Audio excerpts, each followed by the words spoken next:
అమీర్పేటలో జరిగినటువంటి fire accident ఒక సంచలనాత్మకమైంది.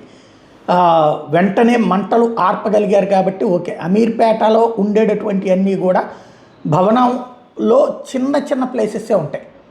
ఇవాళ జరిగినటువంటిది ఎస్పెషల్లీ మైత్రివనం పక్కనే ఏరియాలోనే ఉండేటటువంటి, అంటే అన్ని ఈ కోచింగ్ సెంటర్లు ఉండేటటువంటి చోటన జరిగినటువంటి ఆ అగ్ని ప్రమాదం ఒక్కసారిగా పరుగులు పెట్టుకుంటూ పట్టపగలు అది సందర్భంలో స్టూడెంట్స్ అందరూ ఉండగా సంభవించింది.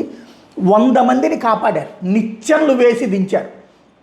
అది కొంచెం స్ప్రెడ్ సీరియస్ అయి ఉంటే కనుక మరింత ప్రమాదకరమైనటువంటి పరిస్థితి వచ్చి ఉండేది. ఆ సిచ్యుయేషన్ నుంచి ఇప్పుడు ఎలా కాపాడతారు అన్నటువంటి అంశాన్ని ప్రధానంగా ప్రొజెక్ట్ చేసుకొస్తున్నారు. రాబోయేటటువంటి రోజులలోనైనా సరే సేఫ్టీ, ఫైర్ సేఫ్టీ అంటే ఒక చోట ప్రమాదం జరుగుతుంటే సేఫ్గా బయటకు వచ్చే మార్గం ఉండాలి. అదే ఫైర్ సేఫ్టీ మెజర్. ఊళ్ళో ఉన్నటువంటి అనేక బిల్డింగ్లకు చేసినది అమీర్పేటలో ఎందుకు చేయలేదు అన్నటువంటిది ప్రధాన ప్రశ్న. నిచ్చెనలు వేసుకుని దించాల్సిన పరిస్థితి ఎందుకు వచ్చింది అన్నది అటు ఫైర్ డిపార్ట్మెంట్, పోలీసులు కలిసి జాయింట్గా ఆలోచించాలి.